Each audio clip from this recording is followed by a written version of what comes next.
Você disse uma vez no seu programa, Datena, que o Brasil não tinha nem condições de receber um jogo de futebol de botão, quanto mais uma Copa do Mundo. Queria saber qual que é a maior preocupação em receber a Copa do Mundo de 2014 nesse momento. Não é a maior preocupação. Primeiro que esse país aqui é um país que tem mentira pra caramba. Quando os caras bancaram a Copa do Mundo, disseram que não ia ter financiamento de dinheiro público. E é brincadeira. Desde o começo a gente sabia que não era verdade, que era conversa de político. Hoje, 90% dos investimentos para ter uma Copa no Brasil, para essa Copa ser realizada no Brasil, 90 a 98% vão ser de dinheiro público. Eu, você, todos nós vamos pagar. Eu acho que o Brasil tinha outras prioridades que não a Copa do Mundo. É legal ter uma Copa aqui, é evidente que é legal, mas usar a grana do povo para fazer estádio é o equivalente ao que foi na África do Sul. E depois você abandona esses estádios aí praticamente para ninguém usar. Porque você vê os campos de futebol hoje, para você levar 30 mil pessoas, você tem que ter um clássico, dependendo dos estados, né? No Rio lota mais, na Bahia lota mais, no Rio Grande do Sul, mas em média, para você conseguir encher um estádio, tem que ter um clássico para decidir um jogo. O que você vai fazer com esses estádios lá no Amazonas, no Mato Grosso? Vai virar elefante branco e dinheiro do povo. E a manutenção muito cara, acho que não justifica. Eu acho que os caras tinham que aceitar, a FIFA tinha que aceitar jogar onde já tem estádios que poderiam ser reformados e pronto, acabou. A gente não tem que ficar abaixando a cabeça para ninguém. Quanto à abertura da Copa em São Paulo, se for confirmado pelas autoridades que a abertura for no estádio do Corinthians, o novo, né? Você acredita que Itaquera tem estrutura para receber essa abertura de Copa? Eu primeiro melhorava as condições do povo de Itaquera, depois eu fazia o estádio. Quer dizer, aqui é tudo na contramão da história. Eu não estou preocupado com a Copa do Mundo. E nem se Itaquera tem condição de receber Copa do Mundo.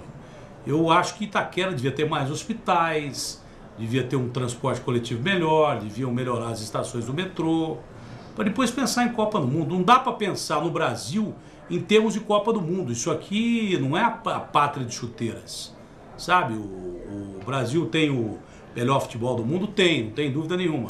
Mas você vê que a maior prova do que eu estou dizendo é que a maioria dos jogadores brasileiros que começa a despontar vai para fora, jogar onde já tem estádio, onde já tem estrutura, e onde os países já estão socialmente estabilizados. Então Copa do Mundo do Brasil parece até um contrassenso, na minha opinião. Agora a questão de aeroporto, a Infraero diz que 9 aeroportos, a reforma desses aeroportos vão começar só em 2012, faltando quase um ano para a Copa das Confederações ainda. É isso que eu estou dizendo, né? Você precisa ter uma Copa do Mundo aqui para reformar aeroporto. Quer dizer, que não conta o brasileiro ter que viajar de férias ou viajar para ver parentes. Isso aí, para isso não vão reformar o aeroporto, vai reformar para a Copa do Mundo, para gringo chegar aqui, ficar 15 dias e ir embora. Os aeroportos deveriam ser reformados normalmente, independente de Copa do Mundo. E aí sim, o dinheiro público é justificável, porque você tem uma estrutura que você vai usar. Desse aspecto, se não roubarem, como roubaram no Pan-Americano, disseram que iam dar infraestrutura ao Rio de Janeiro, e o Rio de Janeiro está sem infraestrutura até menos do que tinha antes do Pan-Americano. Garfaram uma grana e ninguém mais falou disso, e o legado do Pan-Americano simplesmente desapareceu. É o que eu temo que aconteça no Brasil, que de repente o legado sejam apenas estádios que em alguns lugares vão ser obsoletos. E mesmo aqui em São Paulo, já tem estádio aqui, para que tanto estádio assim? Isso é mais para dar um estádio para o Corinthians e só. E qual que é a primeira medida que o Datena tomaria para ter uma boa Copa do Mundo? Não teria Copa do Mundo aqui. A primeira boa medida, primeiro, é a gente estabilizar as nossas condições sociais, primeiro ser um país legal para o povo, e depois, ou então eu diria para a FIFA, vocês querem o estádio? Vocês querem a Copa do Mundo? Vocês que ajudem a bancar. Peguem aí financiamentos internacionais e pronto, acabou. Agora, dinheiro público eu não colocaria em estádio de futebol, não mesmo. E agora um outro caso, que o deputado federal Antônio Garotinho, ex-governador do Rio, ele afirmou que o Ricardo Teixeira venha pressionando alguns deputados e até mesmo oferecendo propostas de jogos da seleção para ir contra a assinatura para ir contra o recolhimento de 171 assinaturas para ele conseguir a abertura de uma CPI para investigar gastos de desvio de dinheiro da CBF e tal. O que você acha que pode parecer essa imagem do Brasil e do Ricardo Teixeira lá fora? Primeiro eu queria perguntar uma coisa para você.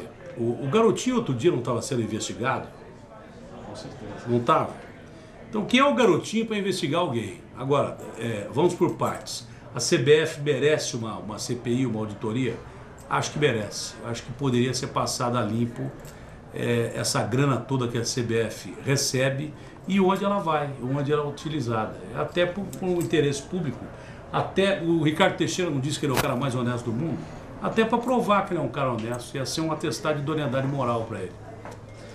Agora, a visita ao Brasil do Barack Obama esse fim de semana, né? Essa visita rendeu um acordo entre os Estados Unidos e o Brasil na organização da Copa de 2014 e na Olimpíada de 2016. Você acha que o Brasil precisa mesmo desse apoio americano para a organização? E aí, você acha que americano vai ajudar brasileiro para fazer Copa do Mundo? Primeiro que futebol para os americanos, eu me lembro que eu estava lá em 94, o New York Times, o principal jornal americano, gozava o soccer. Tá certo que mudou alguma coisa de lá para cá, mas não mudou muito. Dizendo que a Copa começa hoje e o primeiro gol sai em 2014 ou 2015. Quer dizer que eles não gostam de futebol. Eles preferem basquete, preferem beisebol, preferem futebol americano. Evidente que eles acham que o futebol é um jogo muito lento e monótono. E até que eles têm razão, porque do vôlei, por exemplo, todo ponto é ponto, basquete, todo ponto é ponto, futebol americano, aquela correria e tal, e daí por diante. Futebol é realmente um jogo lento, só que é o nosso jogo, o jogo da nossa cultura. Agora, americano, para ajudar brasileiro, já é uma dificuldade em todos os setores de atividade humana. O Barack assinou aqui 10 acordos. Ele veio mais para o Brasil para ser simpático ao povo brasileiro, porque o Brasil também é um país importante hoje em termos mundiais, mas ele veio mais para o Brasil, no meu entender, para afastar os americanos da intervenção na Líbia. Tipo assim, olha, eu estou lá no Brasil, nós americanos não estamos muito preocupados com essa invasão da Líbia e nem lideramos essa invasão da Líbia, porque já nos ferramos no Iraque e a mesma coisa no Afeganistão. Tipo assim, não é comigo, tanto que eu estou lá no Brasil, não estou aqui enquanto as forças da coalizão estão atacando o Muammar Gaddafi. Acho que o Barack é um cara legal, um cara bacana, mas ele não representa o pensamento pragmático do americano. É só ler Peirce, que é um dos maiores filósofos dele, é tema inclusive da minha coluna do Metro hoje, para você ver como é que o americano pensa. Ele pensa primeiro nele, segundo nele, terceiro nele, quarto nele, depois ele vai pensar nos outros. Aí você acha que pensando nos outros, ele iria pensar em Copa do Mundo do Brasil? Evidente que não, né? O Barack Obama nunca viu uma bola redonda na vida dele. Só viu aquela bola oval. A primeira que ele viu foi na Cidade de Deus. Não deu certo. Evidente que não. Ele é jogador de basquete. Falar um pouquinho de futebol agora. O que você acha do Mano Menezes, técnico da seleção, que apesar desses últimos resultados... Eu não acho que seria o técnico ideal para a seleção. O meu técnico ainda para a seleção seria o Vanderlei Luxemburgo, que eu acho que é o cara que mais entende de futebol no Brasil. Se ele é chato, faz negócio, como ele mesmo diz, é outro problema, mas é o melhor treinador, do meu ponto de vista, para a seleção brasileira. E se o Mano pegasse a seleção de 2012 agora na Olimpíada... Acho que o Mano não chega na Copa do Mundo. Eu acho que o Mano não chega na Copa do Mundo. Ele é até um bom cara, mas ele não tem bola para chegar na Copa do Mundo. Se ele levar outra paulada que ele levar de uma seleção grande, já levou duas, ele baila. E o Ricardo Teixeira é parceiro até o cara perder. Depois que o cara perde, ele joga o cara no meio do Atlântico, como ele disse que não fez com o Dunga. E essa renovação que ele está fazendo, essa molecada do Santos aí... Pô, cá entre nós, se você sentar no banco da seleção com Ganso, Pato, Neymar, Lucas, né, Davi Luiz, que está arrebentando o Chelsea, Lucas no meio de campo, você também não dirigiria a seleção? Que qualquer um de nós dirigiria. O treinador da seleção só não pode atrapalhar a seleção. Eu acho que o Mano não acrescenta a seleção absolutamente nada. Eu acho que ele é um treinador comum. E a seleção tem que ser um bom cara para não atrapalhar os caras, deixar jogar. Você acha que essa molecada do Brasil é favorito? Nossa senhora, disparado. Eu já daria a taça para o Brasil antes de começar o campeonato. Se tudo continuar correndo da forma que está correndo, o Brasil é favoritíssimo para a Copa do Mundo. Agora, nem sempre o favorito ganha. O futebol é o único jogo em que nem sempre o melhor ganha, mas é o meu favorito para a Copa, disparado. É isso. Só? Não doeu nada.